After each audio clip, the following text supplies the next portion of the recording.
Okay, so what I'm going to talk about today is obviously Workspace Performance, and if it's not being too obvious, the key to Workspace Performance is trying to reduce the amount of data that you're handling. And obviously, I don't mean what your source data is, I mean the amount that we're passing through FME and how we process it. One of the things, maybe this is a concept we just need to cover first, about feature and group transformers, and this is going to be important for what Dale's talking about later, I think.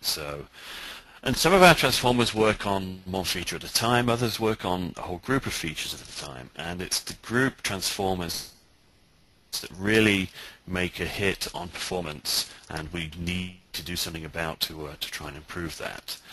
And then just to try and prove that, say we wanted to measure the height of all of these people that we've got on screen. Well, that will be a feature-based process. We can take each person or each feature one at a time, and we can move them into our measuring facility, measure their height, and send them on their way. And we can keep doing that with all of these other people, one person at a time, measure their height, send them out. So this is what we call a feature-based process. And the important thing here is it's only ever one person at a time being processed, or one feature at a time. And so feature-based transformers work on one feature, and they're less resource intensive.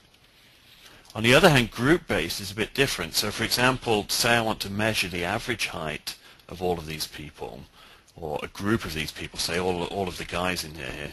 Well, obviously I've got to measure them all at once. I can't measure the average height one person at a time. I need to get them all together to manage the average. And so that's what we've got here.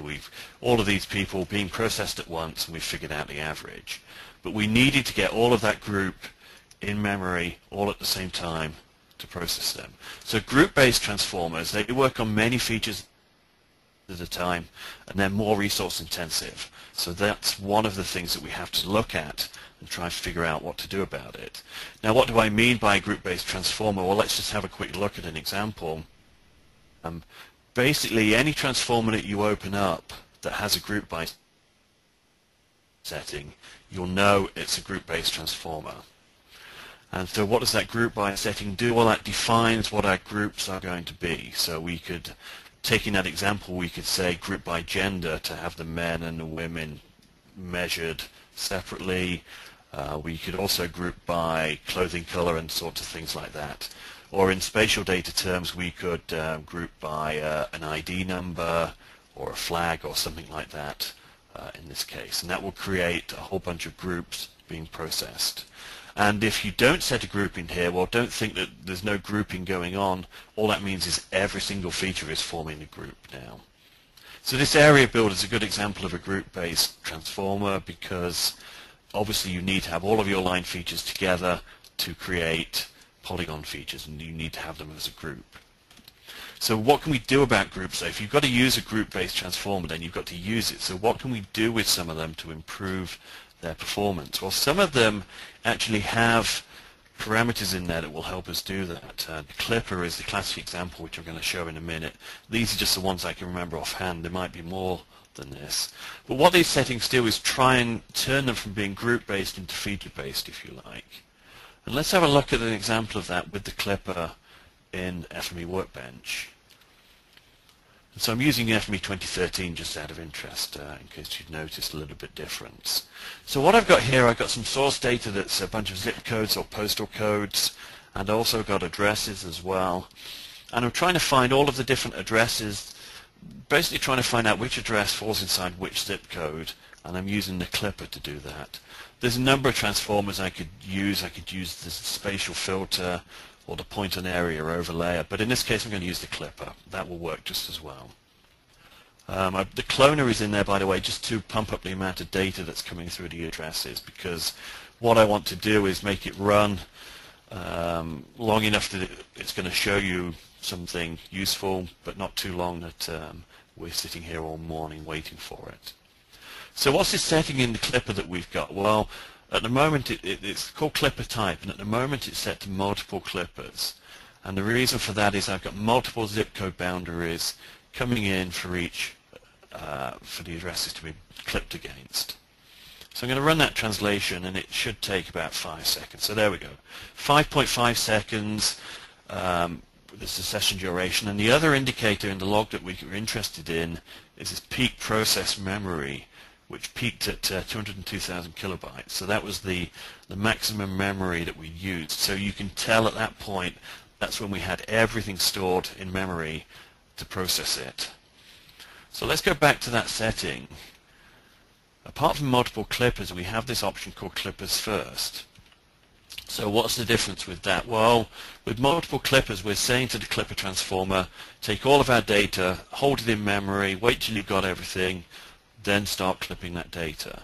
But with the clippers first, what we're doing, we're saying, okay, the first features to come through are going to be clippers, so subsequently any addresses that come through to be clipped, they don't need to be stored in memory because we've got all the clip boundaries ready.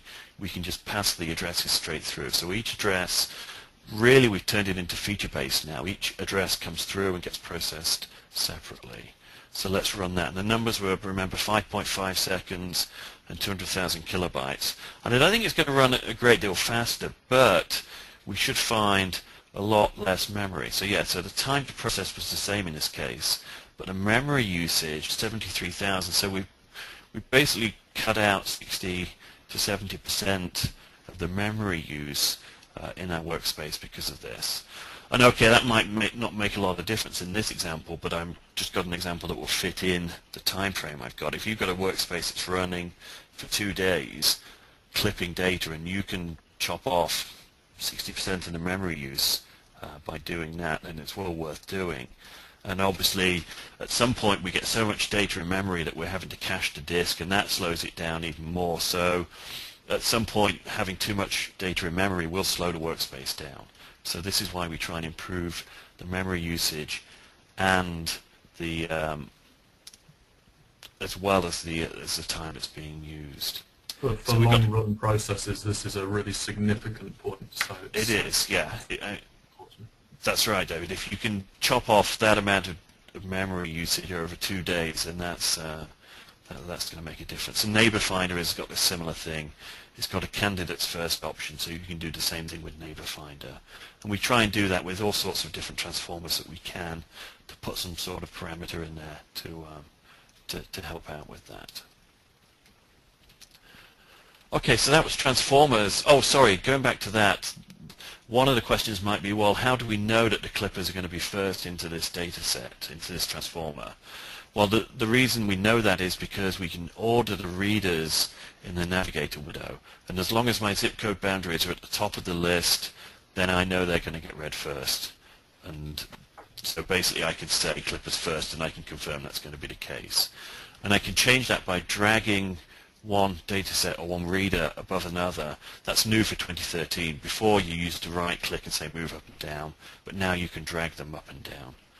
And so as long as my zip code boundaries are at the top, I know they're going to get read first, and therefore I can confidently say to the clipper these are going to be first. If that wasn't the case and I run them and they came second, well, I get no output because the log file says no clippers supplied, all clippies are outside. And that's because they didn't turn up first, so we'd assume there weren't any. So that's one thing you need to be aware of in that case.